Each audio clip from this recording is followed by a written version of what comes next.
रूस यूक्रेन के बीच बातचीत खत्म। रूस ने बातचीत को सकारात्मक बताया। यूक्रेन ने 8 देशों से सुरक्षा पर गारंटी की मांग की। शांति समझौते पर हो सकती है पुतिन जेलेंस्की की मुलाकात।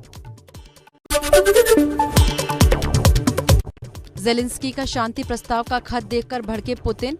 पुतिन ने मध्यस्थता कर रहे रोमन से कहा, जाकर कह दीजिए मैं उन्हें बर्बाद कर दूंगा।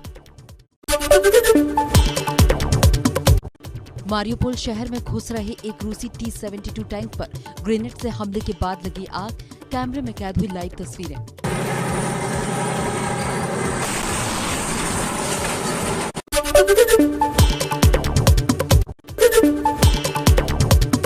पाकिस्तान के गृह मंत्री शेख रशीद के हवाले से बड़ी खबर। इमरान के खिलाफ अविश्वास प्रस्ताव पर 3 अप्रैल को वोटिंग होगी। शेख रशीद ने कहा, आखिरी गेंद तक खेलेंगे इमरान। इमरान के खिलाफ विपक्ष का मोर्चा इस्लामाबाद पहुंचा। पाकिस्तान डेमोक्रेटिक फ्रंट के मुखिया मौलाना फजल रहमान के हजारों समर्थकों ने की इमरान से इस्तीफे की मांग। बीजेपी को हराने के लिए ममता का मेगा प्लान। सोनिया गांधी समेत गैर बीजेपी मुख्यमंत्रियों को लेकर चिट्ठी, एकजुट होने को कहा। बीजेपी ने जारी किया टीएमसी नेता नरेंद्र चक्रवर्ती का धमकाने वाला वीडियो। गिरफ्तारी की मांग की। बीजेपी समर्थकों को धमकाने का आरोप। टीएमसी के विधायक नरेंद्र चक्रवर्ती जिस भाषा का वो प्रयोग कर रहे हैं, वो भाषा दरअसल उनकी नहीं है। वो भाषा टीएमसी का ग्रामर है। मोदी गुरुवार को नाश्ते पर बंगाल बीजेपी सांसदों से मुलाकात करेंगे। पहले मुलाकात कल होने वाली थी। दिल्ली में पीएम आवास पर होगी मुलाकात। असम और मेघालय के बीच 50 साल से चल रहा विवाद सुलझा। शाह की मौजूदगी में असम के मुख्यमंत्री और मेघालय के सीएम ने समझौते पर हस्ताक्षर किए। असम और मेघालय के बीच 12 क्षेत्रों को लेकर सीमा विवाद था। 6 क्षेत्रों पर पहले और बाकी बचे 6 क्षेत्रों को लेकर समझौता हुआ। यूपी में दोबारा योगी सरकार बनने के बाद विधानसभा में सीएम योगी का पहला संबोधन। सभी विधायकों से सदन की गरिमा बनाए रखने को कहा। योगी ने कहा, लोकतंत्र की गरिमा को मजबूत करेंगे। कि राजनीतिक मतभेद भले ही कितने क्यों न हो, लेकिन लोकतंत्र को पुष्ट करने के लिए सर्वानुमति का रास्ता अपनाने और लोकतंत्र की गरिमा को और उसकी मर्यादा को बनाए रखने के लिए हम मिलकर के इस अभियान को आगे बढ़ाएंगे। बीजेपी विधायक विनय बिहारी के बयान पर जेडीयू ने बीजेपी के शीर्ष नेताओं से कार्रवाई की मांग की। विनय बिहारी ने बिहार में बीजेपी का मुख्यमंत्री बनाए जाने वाला बयान दिया था। जो हमारी स्थिति है बिहार में, मुझे लगता है कि मेरा अपना सीएम होना चाहिए। जो अनाप शनाप का बयान देते हैं, ऐसे बयानवीर नेताओं पे भी लगाम लगाने की बात करते। दिल्ली विधानसभा में पंजाब की सुरक्षा पर बोले केजरीवाल। कहा, पंजाब की सुरक्षा के लिए केंद्र के साथ खून का एक कतरा देश के लिए बहा देंगे। तो देश के लिए हम किसी किस्म की राजनीति नहीं करेंगे। देश की जब भी बात आएगी, हमारा शरीर का एक एक कण, हमारे खून का एक एक कतरा हमारे देश के लिए समर्पित है। जब भी जरूरत पड़ेगी, हम देश के लिए हर कुछ करने के लिए तैयार हैं। दिल्ली में बढ़ते अपराधों पर कानून व्यवस्था को लेकर दिल्ली विधानसभा में हुआ हंगामा। आप विधायक प्रवीण कुमार ने दिल्ली के पुलिस कमिश्नर राकेश अस्थाना को विधानसभा में तलब करने की उठाई मांग।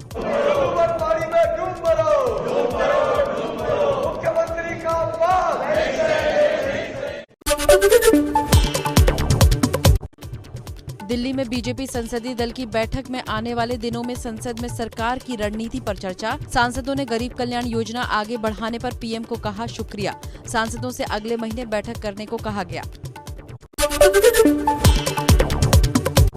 पीएम आवास योजना के तहत प्रधानमंत्री मोदी ने मध्य प्रदेश के 5,21,000 लाभार्थियों का वर्चुअली गृह प्रवेश कराया। कहा, ईमानदार कोशिश से ही गरीबी भागेगी। ये 5.25 लाख घर गांव की गरीब महिलाओं को लखपति बनाने के अभियान का प्रतिबिंब है। महंगाई के खिलाफ सड़क पर यूथ कांग्रेस का हल्ला बोल। दिल्ली में पेट्रोलियम मंत्री के घर के पास कांग्रेस ने किया प्रदर्शन और नारेबाजी। तेल और गैस की कीमतों पर केंद्र को घेरा। आउटसोर्स पर काम करने वाले कर्मचारियों का चंडीगढ़ में प्रदर्शन। बीजेपी ऑफिस का किया घेराव। कहा, गृह मंत्री का फैसला नियमित कर्मचारियों के लिए, हमारी मांगों पर भी हो विचार। भारी पुलिस बल तैनात किया गया। यूपी के एटा में गरीबों के लिए मुफ्त राशन की योजना में बड़ा घोटाला। राशन माफिया हड़प रहे गरीबों का राशन। महिलाओं ने प्रशासन से की शिकायत। पटना में बेखौफ अपराधियों ने दानापुर नगर परिषद के उपाध्यक्ष और जेडीयू नेता दीपक मेहता की गोली मारकर हत्या की। गुस्साए लोगों ने किया हंगामा। बहुत ही दुखद घटना है। इस घटना की हम निंदा करते हैं, लेकिन जो कोई भी इसके पीछे दोषी है निश्चित रूप से छूटेगा नहीं, बचेगा नहीं। इसके लिए जो भी करना पड़ेगा किया जाए। दिल्ली में 10 किलो हेरोइन के साथ 2 लोग गिरफ्तार। दिल्ली पुलिस की स्पेशल सेल ने की गिरफ्तारी। अंतर्राष्ट्रीय बाजार में कीमत 40 करोड़ के पार। केदारनाथ में अब नहीं है बर्फ। पैदल मार्ग से हटाई गई बर्फ। मौसम साफ होने से शुरू हुआ पुनर्निर्माण काम। 6 मई से खुलेंगे केदारनाथ धाम के कपाट। ट्रेड यूनियंस का विरोध प्रदर्शन। केंद्र सरकार की निजीकरण की नीति के विरोध में बंद का आज है दूसरा दिन।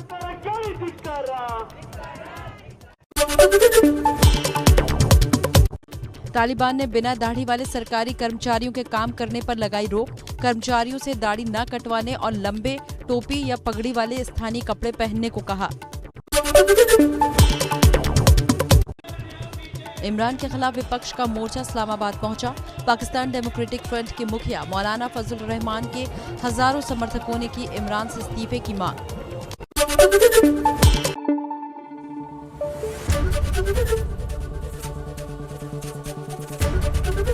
एबीपी न्यूज आपको रखे आगे।